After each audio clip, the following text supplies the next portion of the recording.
چونکہ صحابہ اور اہل بیت کا ذکر اکٹھا چل رہا ہے تو یہ فرما دیجئے گا کہ جیسے آیت تطہیر میں ہم نے ذکر کیا کہ ازواج رسول کا ذکر بھی اسی آیت میں ہے، اور پھر احادیث سے ہمیں پتہ چلا کہ اہل بیت بھی اس میں شامل ہے، تو یہ شمولیت ہے کہ قرآن سے ازواج کو رتبہ مل رہا ہے تو احادیث طیبہ سے اہل بیت رسول کے افراد، اشخاص، شخصیات اس میں شامل ہو رہی.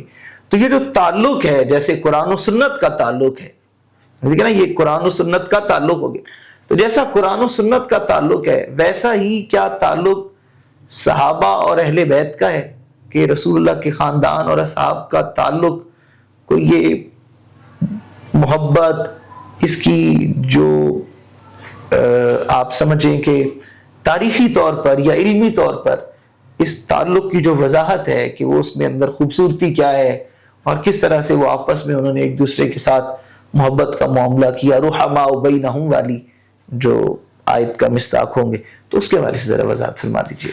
یعنی کہ خاکہ ایک بنا کر تاریخ کا یہ پیش کیا جاتا ہے کہ اہل بیت نبوت اور اصحاب رسول یہ آپس میں متصادم تھے، ان کے اختلافات جھگڑے تھے.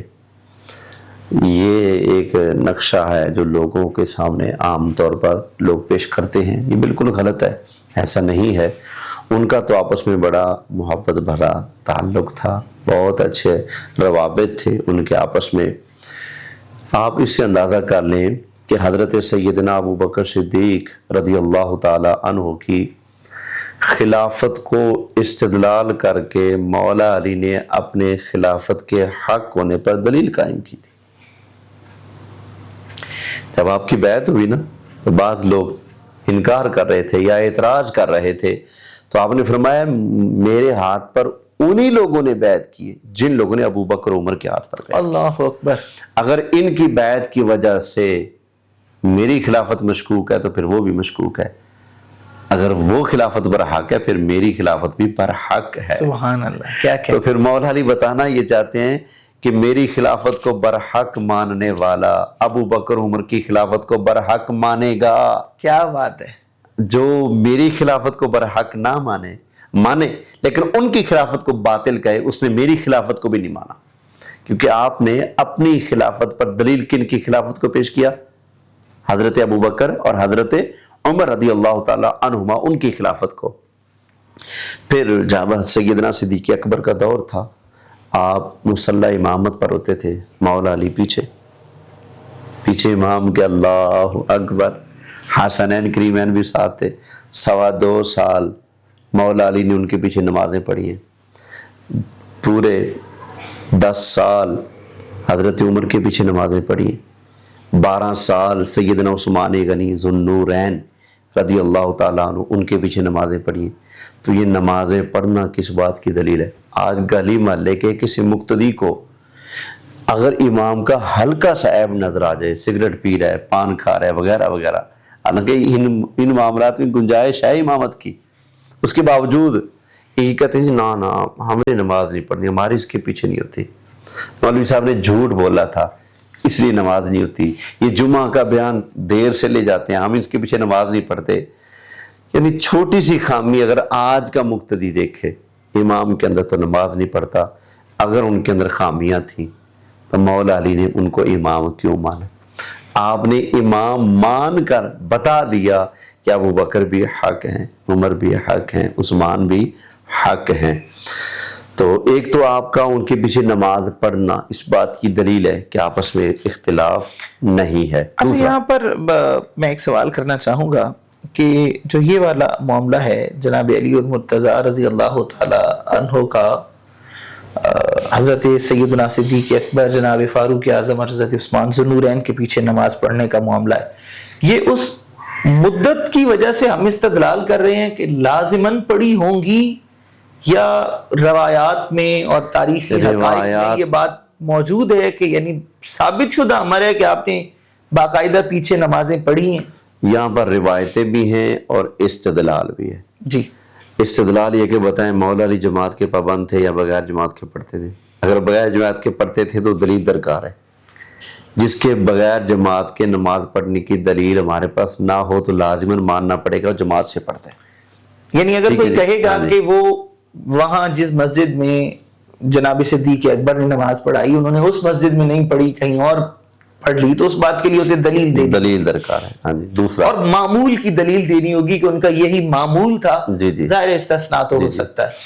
جبکہ جو حضرات مولا علی کی شدت محبت کے دعوے دار ہیں ان کی اپنی کتابوں میں واضح طور پر موجود ہے کہ حضرت مولا علی کرم اللہ تعالی وجہہ الکریم، آپ سرکار شاہ علی مشکل کشا، آپ خلفائے راشدین کے پیچھے نماز ادا کرتے تھے.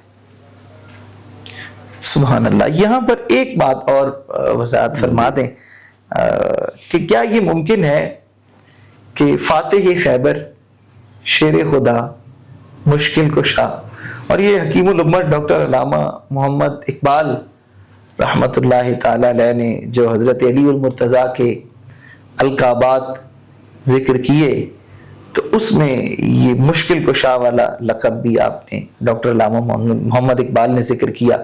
تو جناب علی المرتضیٰ کرم اللہ تعالی وجہ الکریم فاتح خیبر، اللہ اکبر، شیر خدا، مشکل کشا، کیا ان سے یہ امکان ہے، یہ بات ان سے منسوب کی جا سکتی ہے کہ انہوں نے کسی مصلحت کے پیش نظر نمازیں پڑھی ہوں گی اور اپنے ان دل کی کیفیت کو چھپا کے رکھا ہوگا؟ یعنی کہ دوسرے لفظوں میں کہ مولا علی نے شاید تقیہ کیا ہو، جو بھی نام اس کو ہے نا جی. ہاں لوگ کہتے ہیں، تو ایسا ہرگز نہیں ہے.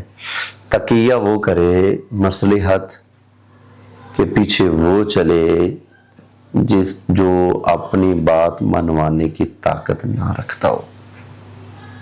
میری منشا کے خلاف کچھ ہو رہا ہے، میں کچھ کر نہیں سکتا، اب میں مصلحت کی وجہ سے ان کی ہاں میں ہاں ملاؤں گا. یا تو پھر کہو کہ مولا علی مجبور محض تھے، کچھ کر نہیں سکتے تھے. اچھا، اور اگر اس روایت کے ساتھ اس کو جوڑا جائے کہ علی حق پر ہیں اور حق علی کے ساتھ ہے، تو پھر اگر جناب علی کرم اللہ تعالی پورا حق صدیق اکبر کے پیچھے کھڑا ہوا ہے. اللہ اکبر.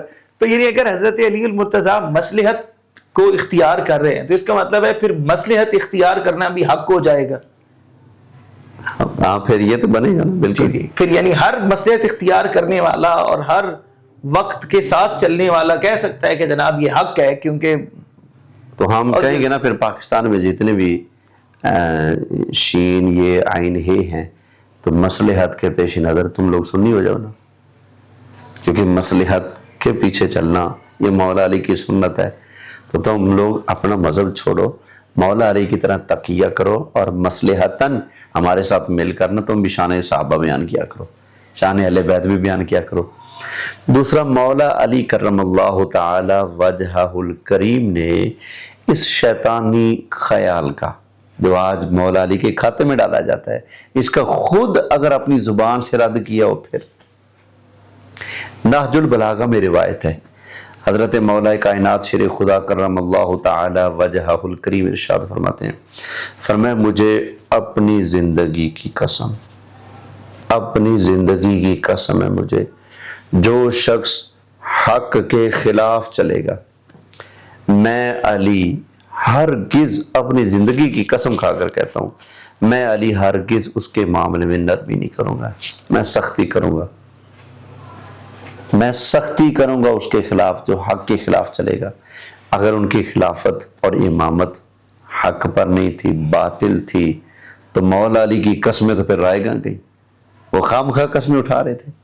تو مولا علی قسم اٹھا کر بتانا یہ چاہتے ہیں، بھائی اگر یہ نا حق ہوتے تو اللہ کی قسم یا پھر میری زندگی کی قسم ہے میں نہ چھوڑتا ان کو، ان کا مسلح پر میری موجودگی میں چڑھنا اس بات کی دلیل ہے کہ یہ حق پر ہے.